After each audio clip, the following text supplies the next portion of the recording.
आज का पहला पाठ मकाबियों का दूसरा ग्रंथ, अध्याय 6, पद संख्या 18 से 31। मैं यह अच्छा उदाहरण प्रस्तुत करूंगा कि किस प्रकार पवित्र विधियों की रक्षा के लिए कोई स्वेच्छा से मर सकता है। एलियाजार मुख्य शास्त्रियों में से एक था। वह बहुत बूढ़ा हो चला था और उसकी आकृति भव्य तथा प्रभावशाली थी। वह अपना मुंह खोलने और सूअर का मांस खाने के लिए बाध्य किया जा रहा था, किंतु उसने कलंकित जीवन की अपेक्षा गौरवपूर्ण मृत्यु को चुना। वह सूअर का मांस उगलकर स्वेच्छा से उस स्थान की ओर बढ़ा जहां कोड़े लगाए जाते थे।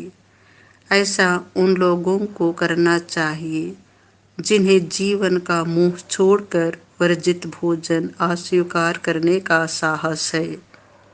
उस अवैध भोजन का प्रबंध करने वाले एलियाजर के पुराने परिचित थे।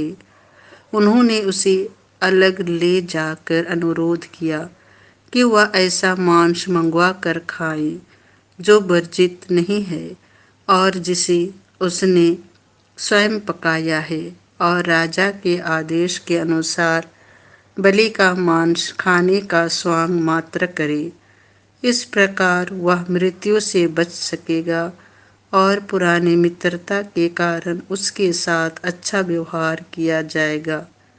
किंतु उसने एक उत्तम निश्चय किया जो उसकी उम्र, उसकी वृद्धावस्था की मर्यादा, उसके सफ़ेद बालों, बचपन से उसके निर्दोष आचरण और विशेषकर ईश्वर द्वारा प्रदत्त पवित्र नियमों के अनुकूल था। उसने उत्तर दिया, मुझे तुरंत अधोलोक पहुंचा दो। मेरी अवस्था में इस प्रकार का स्वांग अनुचित है।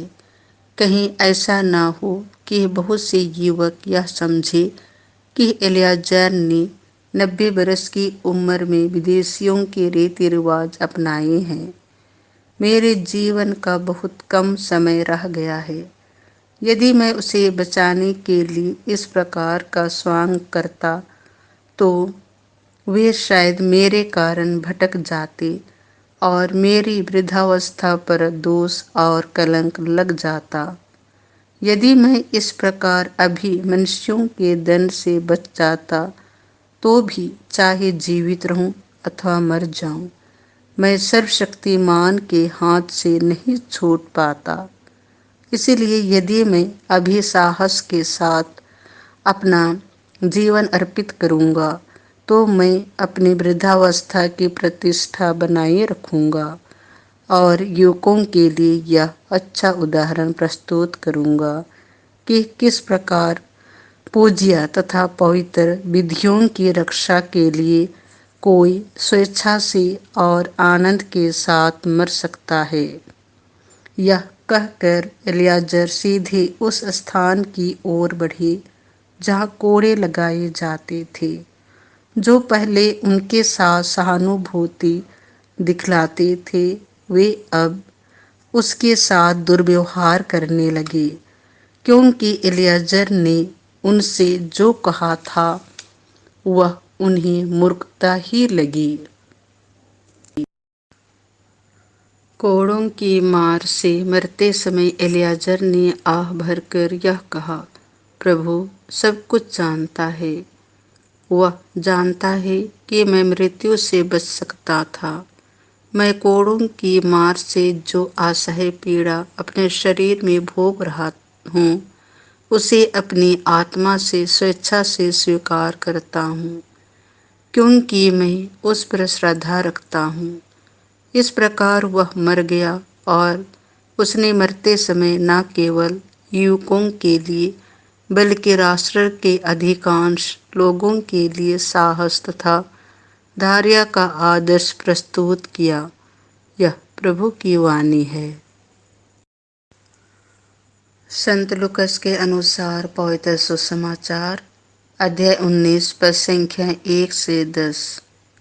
जो खो गया था, मानव पुत्र उसी को खोजने और बचाने आया है। यीशु यरीहो में प्रवेश कर आगे बढ़ रहे थे। जक्कैयुस नामक एक प्रमुख और धनी नाकेदार यह देखना चाहता था कि यीशु कौन है, परंतु वह छोटे कद का था, इसीलिए वह भीड़ में उन्हें नहीं देख सका। वह आगे दौड़कर यीशु को देखने के लिए एक गूलर के पेड़ पर चढ़ गया, क्योंकि वह उसी रास्ते से आने वाले थे। जब यीशु उस जगह पहुंचे तो उन्होंने आंखें ऊपर उठाकर जक्कैयुस से कहा, जक्कैयुस, जल्दी नीचे आओ, क्योंकि आज मुझे तुम्हारे यहाँ ठहरना है। उसने तुरंत उतरकर आनंद के साथ अपने यहाँ यीशु का स्वागत किया। इस पर सब लोग यह कहकर भुनभुनाने लगे, वह एक पापी के यहाँ ठहरने गए। जक्कैयुस ने दृढ़ता से प्रभु से कहा, प्रभु, देखिए, मैं अपनी आधी संपत्ति गरीबों को दूंगा, और मैंने जिन लोगों के साथ किसी बात में बेईमानी की है, उन्हें उसका 4 गुना लौटा दूंगा।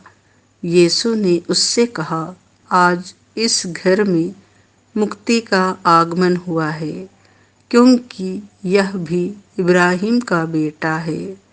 जो खो गया था, मानव पुत्र उसी को खोजने और बचाने आया है। यह प्रभु का सुसमाचार है।